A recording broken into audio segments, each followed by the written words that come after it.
Welcome back to the Scotti-BYTE channel, and this is Scott. So Ubiquiti has always had the Unifi Alarm Manager in Unifi Protect, but in the last few months they've added the Alarm Manager to the network controller as well. And here, looking at the main screen of my network controller, if you move towards the bottom, you'll see this little alarm looking thing, and it is the Alarm Manager icon. If you go ahead and click on it, it will give you the list of alarms that you have defined on your system.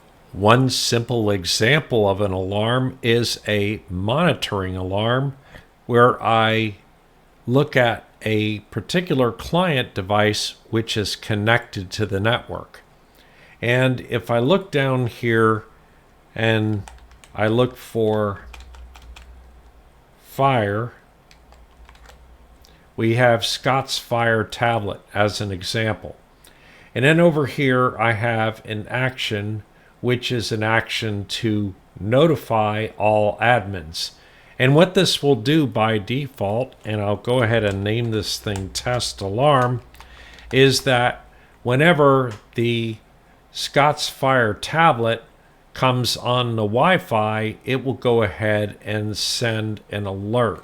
So all of that is well and fine, but also kind of boring. So let's go ahead and click on Test Alarm once again, and we'll go into the Edit Alarm.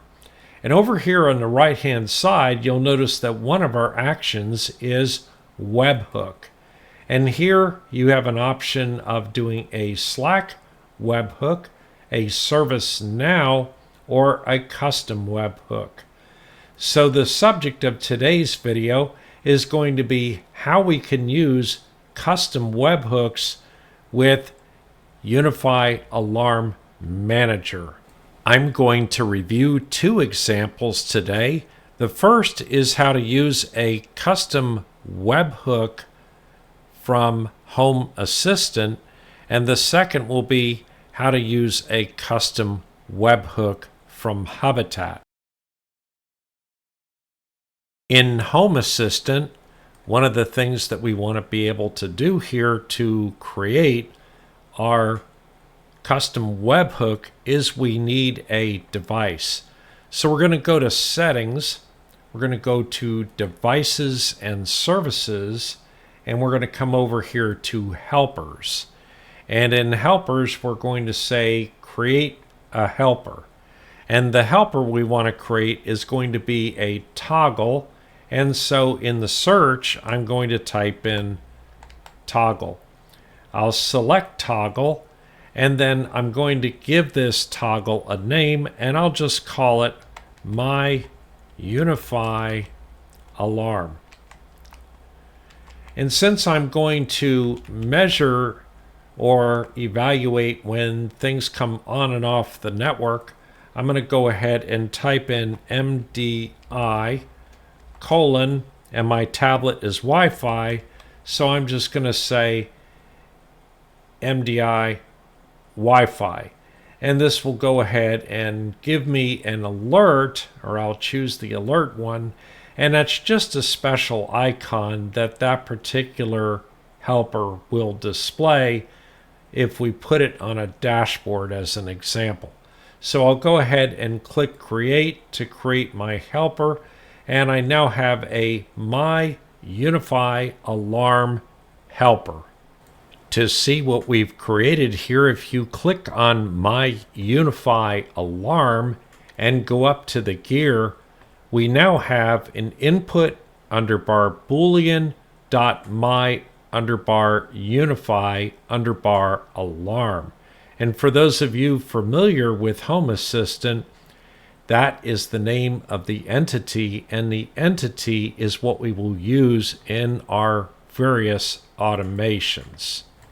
Now the next step that we want to do is go over to Settings once again, go to Automations and Scenes, and we're going to create a new automation. And so we'll click Create New Automation. And this automation we're going to add a trigger, and that particular trigger will be a webhook. And so then we can go ahead and click on plus on the webhook, and here is the webhook ID. Look at the webhook ID as being a password, and so you want to keep it fairly secure. So now that we have a trigger, which is a webhook, we want to go down and add an action. When we click on add an action, what we want to do is we want to perform an action, and that action is going to be input Boolean toggle. And here an input Boolean toggle, we're going to add a target, and the target we're going to have is going to be input underbar Boolean my Unifi Alarm, and so I select that. And now we have, whenever that webhook is triggered, it will go ahead and turn on that toggle for my Unifi Alarm, which is the helper we created earlier. Now I go ahead and click Save. And I'm going to give my automation a name, and I think I'll go ahead and simply call it Test Webhook. And click Save again. And now when I go back to my automations and I scroll down, I have my test webhook here. If I click on my test webhook here and I click on the condition and I go over here to the copy, it will make a copy of the webhook URL. Heading back to my Unifi Alarm Manager, if I click on the delivery URL field for my custom webhook, I can paste in that string. And what we have here, if we go all the way back to the beginning, is we have a ha.scotti-BYTE.com, which is my home assistant, and then API, and then webhook, and then this particular webhook, which I will delete after this presentation. So I'll go ahead and click on Save My Alarm. Now if we go ahead and head back to Settings and Devices and Services and go over to Helpers and down to My Unifi Alarm, we want to make sure that this toggle is toggled off right now. And now we'll go ahead and turn on the Wi-Fi on the tablet. And in just a couple of seconds, it should toggle on. And sure enough, it did, meaning that the Unifi Alarm Manager triggered and noticed that the new device was on the network and reported it to Home Assistant. Turning on that toggle was the simplest example of what we could do, but then obviously you could have more complex automations that could be done in place of turning that toggle on, or you could even have an automation that would do whatever it needed to do directly. So now let's go ahead and head on over to Hubitat. And here on my Hubitat system, we're going to do essentially the same thing.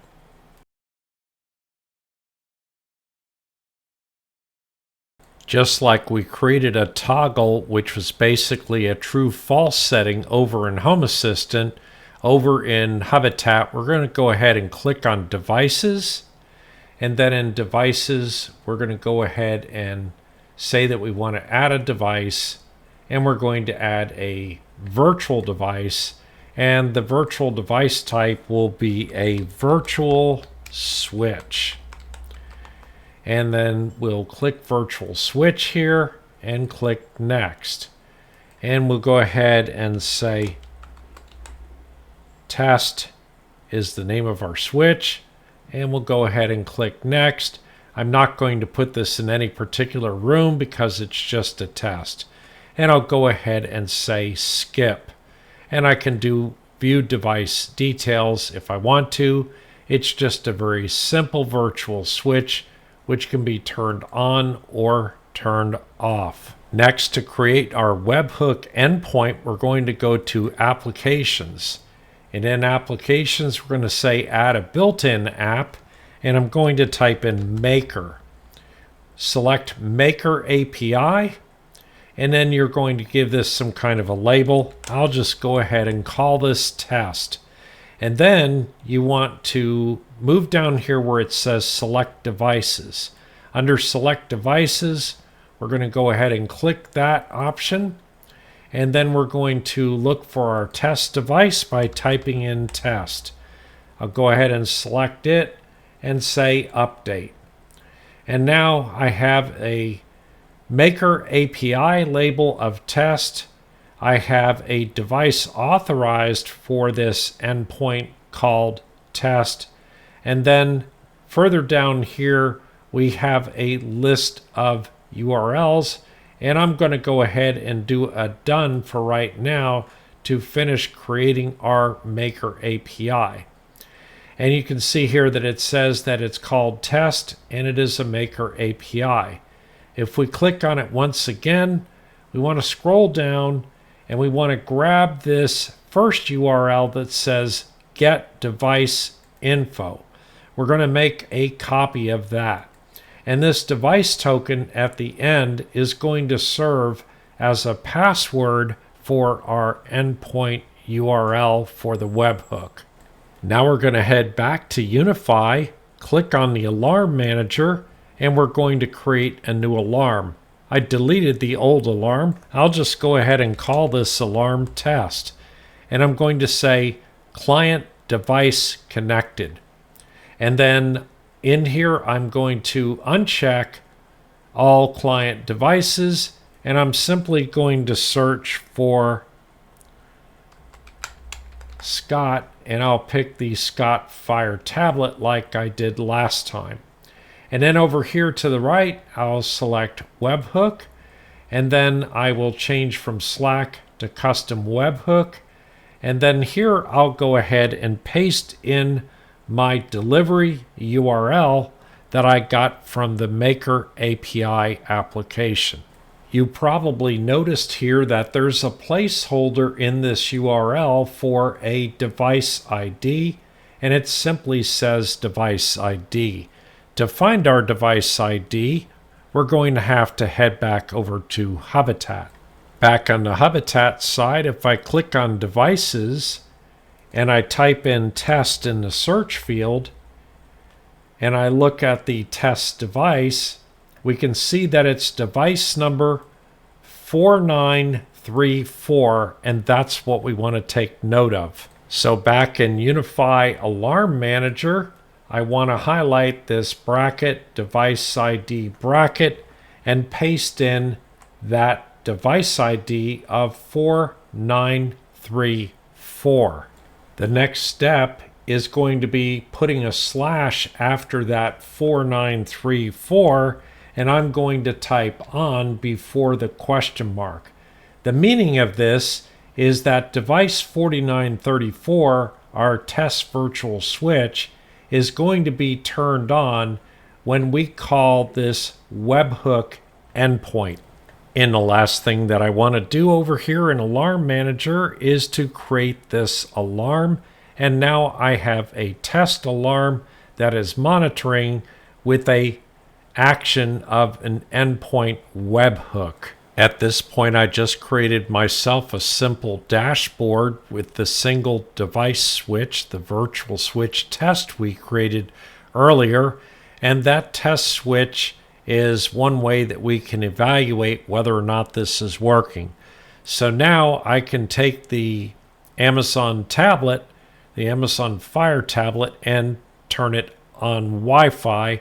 And when I enable Wi-Fi on it, it should show up fairly quickly and turn the virtual switch on. So we'll do that right now and see how long it takes.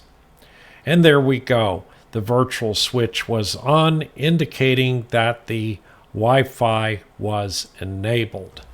If you want to test your webhooks outside of Alarm Manager, you can do so with the curl command, and all you have to do is execute the curl command that includes the webhook endpoint here. And so we can do that by simply putting curl in front of the command, and we hit enter, and it should turn that switch on. Likewise, if I bring that display up and go right before the question mark and change that on to an off and hit enter, that curl command will turn that switch off. Back in Alarm Manager, I'll go ahead and click on my test alarm and say remove, and it will go ahead and remove that alarm. Let me give you a couple of simple examples on how I use Webhooks endpoints from Alarm Manager. So here I have a Scott phone connected, which is my mobile phone. If I click on it and edit the alarm, you can see that this thing goes ahead and chooses my phone, which is further down in this list here, someplace amongst all my other clients, and there it is. And then over here I have the delivery URL, which turns on a virtual switch that I am using for that purpose. And then likewise, if I go over here to Scott phone disconnected and I edit that alarm, the difference with that is rather than being client device connected, it's client device disconnected. It still lists the same device, being Scott's Pixel phone down here somewhere. And over here on the right, the URL is the same, but this time we have the keyword off here to turn it off. In the case of Home Assistant, you're going to have to generate 2 unique webhook endpoints to do the same thing. But that's because over here, that's just how it works. If we dig a little bit more deeply into the types of things you can do, you can monitor whether something is connected to the network or disconnected to the network. You can evaluate if something is high traffic. So high traffic is a particular client doing more than this number of megabits or gigabits. You can also look at things like port anomalies. And so it can tell you whether there's a problem with the port. When we move over here to internet, we can tell whether your internet is disconnected. If we highlight that one, it's pretty straightforward because it doesn't have any scope. It simply has the internet connection that your gateway is connected to. And then that calls in a webhook endpoint in the event that your internet is disconnected. So the idea behind this is to create many different webhook endpoints that all run routines that do customized automations. And likewise, we have ones for power, we have ones for security, and we have a system category that has all kinds of settings. You can go down and specifically look at Wi-Fi and say, I'm detecting Wi-Fi impersonation, or you can go over to VPN and say, I want to know when a VPN user connects or disconnects from the network. Then maybe select that particular user and then decide which webhook you're going to call. And on the back end of that, being either on Hubitat or on Home Assistant, you can decide what automation you want to run and what you want that automation to do. As I said at the outset of this video, originally Alarm Manager was only implemented in Unifi Protect, and now we're seeing Alarm Manager in the network controller as I've demonstrated in this particular video. And really, the ability to perform alarms that call custom webhooks is extremely powerful. and it's only limited by your imagination. You don't necessarily need to have Hubitat or Home Assistant as your webhook endpoint. Your webhook could simply be sending a message into something like Rocket Chat or really anything else that you so desire. It's really up to you to come up with specific ideas, and this is a really powerful capability. Anyway, that's it for today. Please subscribe and like to the channel, and don't forget to hit your notification bell, and we'll see you next time.